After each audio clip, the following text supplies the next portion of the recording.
co-reporters, welcome back to my channel. It's time for a recap of what went down on last night's episode of Teen Mom 2. I need to go back to pre-recording, you guys, because I gotta get ready. I gotta move. I gotta go back to Canada for a bit.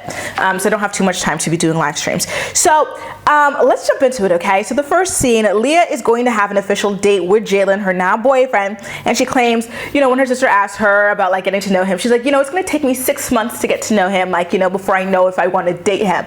Girl, stop lying. Who are you fooling? We know your track record. It's been on TV for the past 12 years now, okay? Within 6 months, you are normally either pregnant by the man, planning a wedding while you're pregnant by the man, or you are moving in with the man. You know, like, let's come off it, okay? She's very contrived, and this season is going to be no different.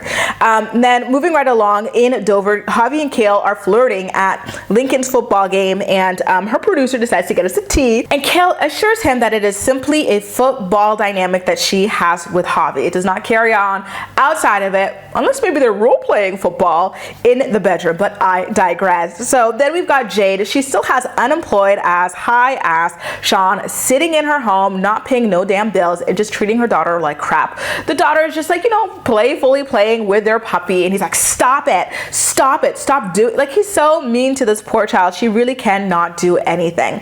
So Jade tells Sean to start applying for jobs, but why should Sean apply for jobs when he could just live in this house rent-free, play his little video games, and she, you know, doesn't kick him out? Why not? And by the way, she says that he had a job interview set up at Costco, and he just like skipped the whole entire interview. And I was like, dude, why would you skip that? Like, I heard that in like the grocery world or the retail world or whatever, Costco is one of the best places to work. They pay really well, and apparently they have a union or something like that, so people are quite well protected.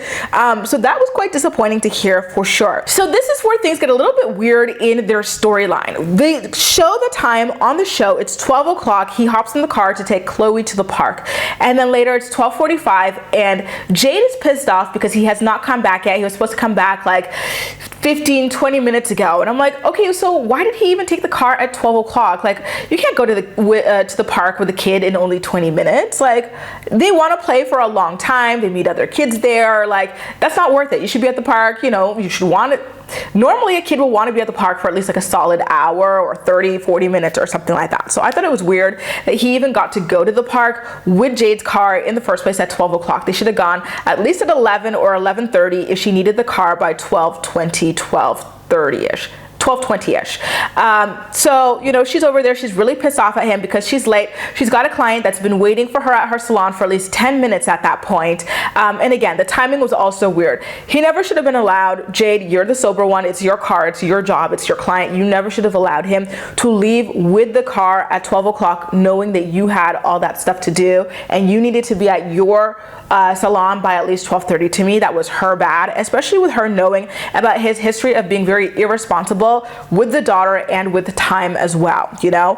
The whole thing is a mess. It reminds me of someone who wrote in, one of her former clients or co-workers, one of her former co-workers wrote in to me about how messy, like, she was running that salon and she got kicked out of the like place that she was renting for a little bit because this stuff would happen often. Her mom and Sean would come in and she'd be like screaming with them. She'd be vaping while she's doing people's hair.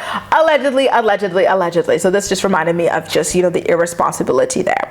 So at that point, we jump right into the lawsuit mess. The producers are not effing around with us this season. They want us to tune in and be hooked. And I'm happy about that we're not going to get a little blimp of this. This is going to be a big storyline, you know, as predicted. So we jump right into it with Brianna reacting to Kail, serving her with a lawsuit. And, you know, again, Team Bri on this. I felt like she was 100% right. She did say that Kail was being a Karen, and that I can agree with it too. Also worth noting, she gets engaged at this point, and we're going to get into why that's a little murky later on. So next, we are in California, where Ashley announces her spontaneous marriage to her longtime boyfriend, Bar. Her mom signed as a witness. They didn't take any pictures. They didn't go celebrate with dinner or anything like that because COVID and restaurants were shut down and whatnot. But I found the marriage situation sad, not because of how they did it. To me, it's a dream, the idea of just like going off in secret, maybe having your parents as witnesses or something, you know, and just being very no frills about it. But No photos? Really? That to me kind of signified, ooh, she kind of felt a little about the whole thing. Because listen, we've got camera phones. Even if you couldn't hire a photographer, you could have had a selfie. You could have had your mom take the picture. You could have had somebody take the photo. So I felt like that was a little odd. But I digress. And then, you know, I know restaurants were closed, but y'all couldn't have ordered in. Y'all couldn't have had a little cookout with your little family. Like that, you know, it felt to me like Ashley knew from the moment she did it that she was making a mistake. And it made me wonder why she even did it. Like, she's not trying to, you know, it's not a 90-day fiance situation. It's not like a health insurance situation or whatever, like Mac and Ryan claimed was a reason why they rushed their situation. Like, I don't get it, you know? So the marriage immediately hits the rocks because Bar failed out of school, which was predictable. We knew he was going to fail out before they got married because he missed his exam and stuff. And then he messed up her own graduation party, her college graduation party, by firing a gun at the party, which was, wow, to me unforgivable, but we're all different. And again, these are two things that he already did and she already knew about him prior to marrying him. So I really hope that this is not going to be her storyline all season. I have no sympathy. You know, you marry someone because they are exactly who you want to be with. And so you do it knowing who they are prior to the marriage. So if you marry someone, knowing that they're not who you want them to be, like, I'm sorry, but that's on you. I can't feel bad. I can't feel bad. You know, it's not like Bar changed up on her. That's completely different. Bar has just been consistently not that great, you know, of a partner. So I'm not a fan of this storyline personally, you know, and it's like you're what, like a couple days into your marriage at this point and you're already complaining. Please go somewhere with that mess because I don't want to hear it. Anyway, over in West Virginia, Leah and Victoria go to the barbecue party where Jalen was supposed to be as well. And Victoria immediately starts embarrassing her and I cringed so hard. Like, really, how old are you? You know, this is stuff that like we would do in like the 8th grade. Oh my God, you guys, the 8th grade was a rough age, okay? So Leah, I felt really bad for her. You know, she was very anxious about that. Then afterwards, the girls all sit down on their little, you know, picnic table and they're all grilling her about Jalen, and like you could just tell she's flustered about it, and I'm like, God, lay off of her. By the way, can I just say, Leah to me is body goals, 3 kids, twins, and she is snatched like that. My goodness, she is blessed. And the fact that like the BBL girlies, none of them even come close to this, you know, not to compare, but it's like, I'm sorry, but if I'm paying for a BBL, I would like to have a body that kind of looks like this, itty in the waist, big in the hips, you know what I mean? Like, I'm just saying.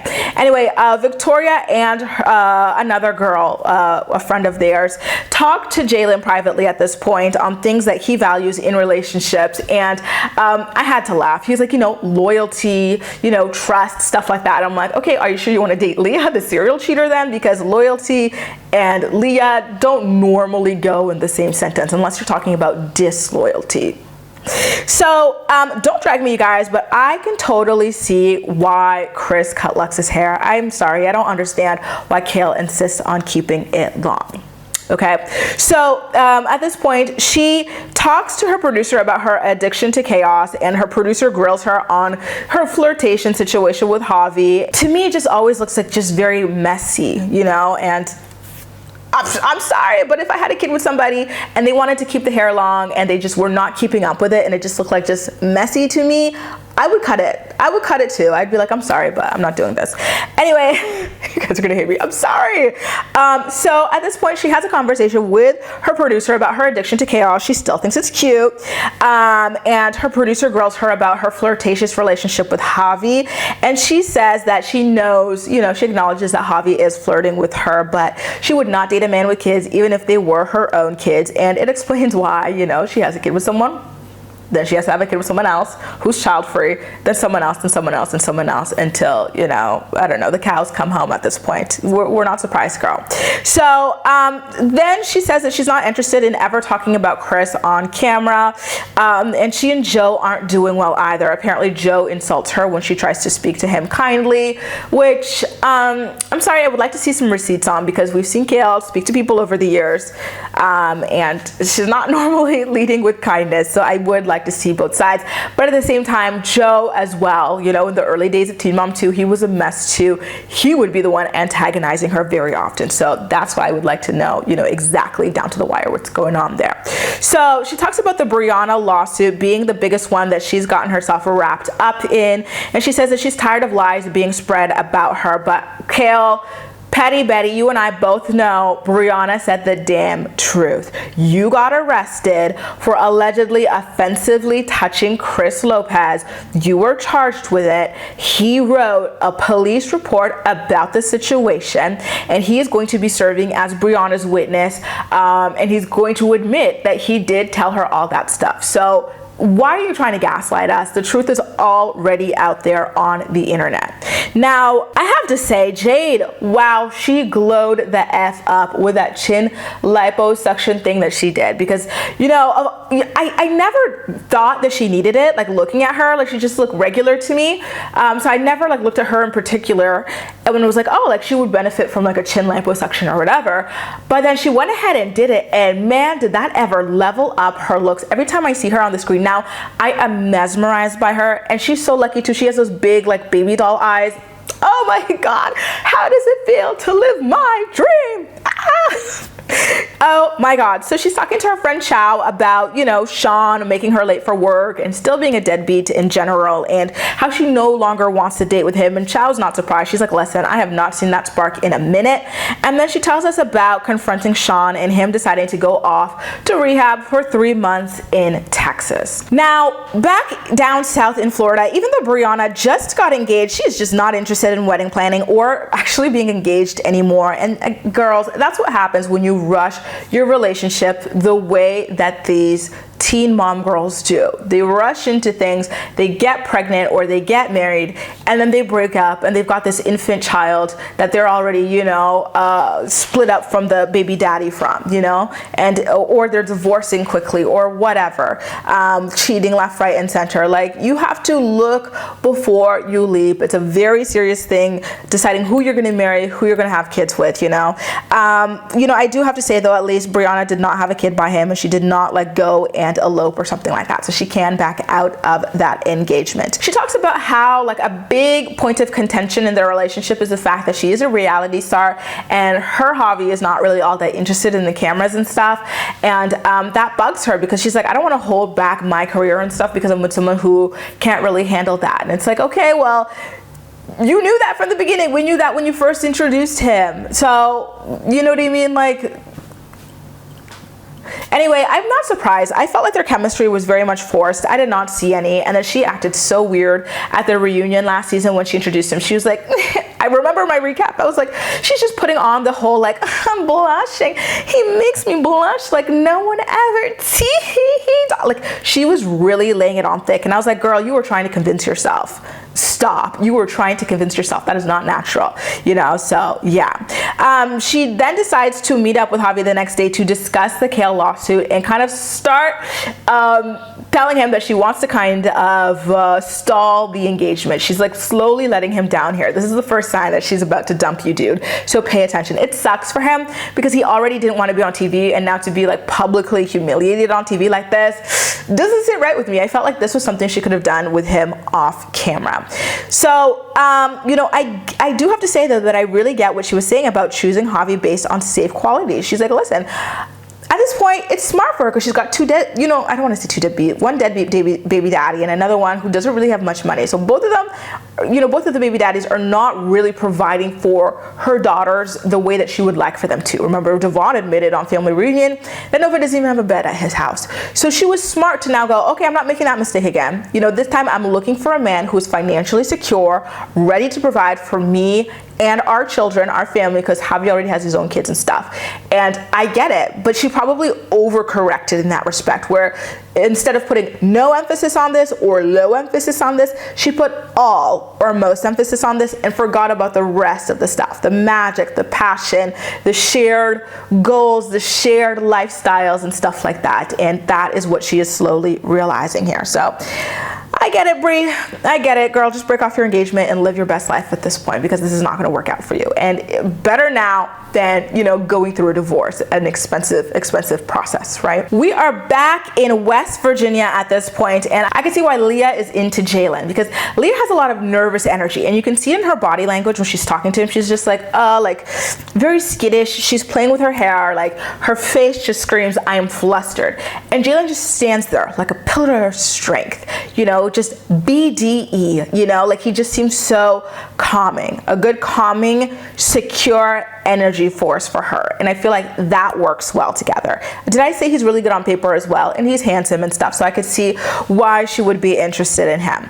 So in Florida at this point, Brianna tells Brittany, her sister, that she has decided to go to Philadelphia to be on Chris Lopez's podcast, her arch nemesis, Kaylin's arch nemesis baby daddy, you know, and it's obviously as payback for Kail suing her and Kail doing a podcast with her baby daddy, Devon.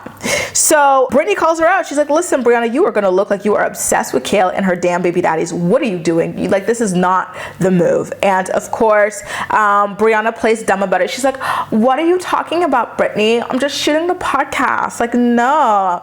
And Brittany rightfully called her messy. I really love family and friends who tell you the truth about yourself. And that's what I was really enjoying in this scene. You know, she wasn't me. She's just saying, listen, Brianna, this is what you're going to look like. And this is what you're being. You know, you're going to look like you're obsessed with her and you are messy. And both of those things are true, but this is reality TV and we need her, Brianna, to be this way, to carry the season for us. So I'm all for it. You know, it was very weird to me that she didn't want to bring her fiance on the trip, and her reasoning for it was that she was more comfortable around her friend Shirley and her fiance, which is like, red flag, girl, red freaking flag, you know, as Brittany called it out. You should be comfortable with your man too. Like, what the hell is this?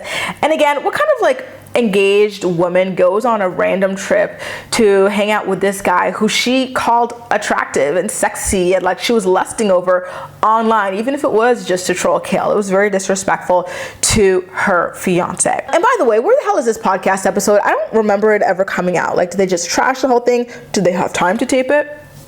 Did they have time? So anyway, back in California, Ashley tells Bar that she wants to separate. Like, what is this? How many days into the marriage are they? 3 days into it, and they're already having too much marital problems. They need to separate. So listen, I'm happy for her calling him out for not being there for his family financially or whatever, trying to study or this or that. And Bar, honestly, this is so embarrassing. Like, what are you doing that you can't like focus on school?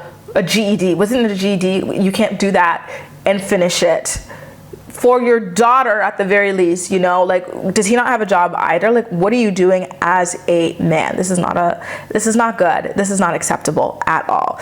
But again, sis, girls, stop accepting scraps. Like, why would you marry someone like that in the first place, you know? A mess. But like I said, Ashley, I really hope you have a different storyline this season, because I don't feel bad. You got exactly what you paid for. You knew what the man was like. You'd been with him for years, and like, what are we supposed to talk about now? You know what I mean? I really hope that there's another storyline for her coming up, because to me, this ain't it. Anyway, you guys, that does it. A recap of what went down on the season premiere of Teen Mom 2 Season 11. Let me know what you thought about it in the comment section down below. And as usual, we'll chat. That's all for now. Thank you so much for watching, and I'll see you next time.